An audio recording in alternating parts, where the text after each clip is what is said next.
period where East Pakistan is it's a very murky period.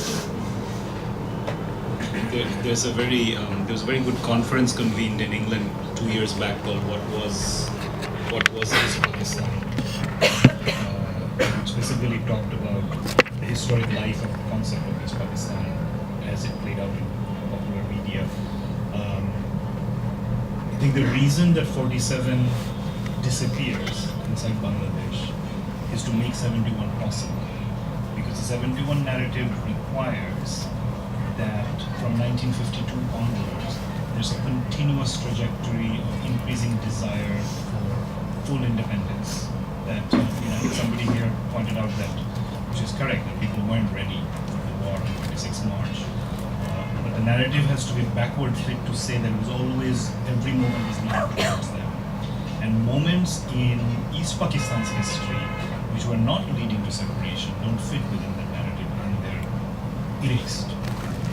And so 47 obviously doesn't have the same impact of trauma on East Bengal. East Bengal has a population that left, but not as large a population that comes in.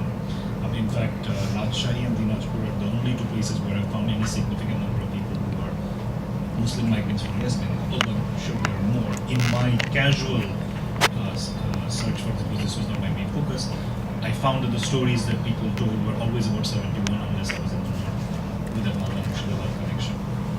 So in this neat story, 47 can't exist, because if, except as the way it's always said, we thought, and then within 5 years, 52, Jinnah comes and everything changes. We realize it's a massive hallucination, right? The East Pakistan is a hallucination, so we have to get out, and 71 is us getting out.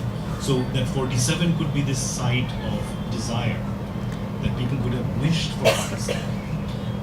Doesn't fit within this. I referred to this in my response to Shovella Ghosh, where I talked about my grandfather, and I said, he voted for the Army League in 70. Everyone voted. If you look at the results, it's astounding, super majority.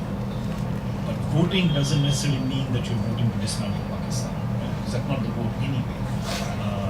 And I think people like my grandfather were profoundly discombobulated by what was happening in 71, because it was much more than what they had thought. But nor could you be in a situation of saying, no, we don't want this, because brutality creates its own logic and sundering. And so after 71, then the 47 stories have to be erased. And so, for example, one of the first things that happens in January 72 is it becomes impossible to speak Urdu in public anymore. And those who speak Urdu are told to stop speaking Urdu and learn Bengali. And both at the prominent level, people who spoke Urdu, and at the mass level, people who spoke Urdu. It became a poisonous language to speak because it marked you out. But speaking Urdu came from very particular politics, and it spread in a particular way until it didn't. So I found that 1947 isn't believed in order to make 1971 possible. And when you start talking about 1947, it can also only exist in this sort of false consciousness, temporary 5 years, and then our real journey starts. And I think the What Was East Pakistan conference, I hope they'll turn it into a book, is really significant because it's the beginning of starting to look at the fact that East Pakistan would also have existed. And then, of course, transformed into something else, but that this wasn't also a hallucination. And within East Pakistan, of course, part of the reason or desire is 1947.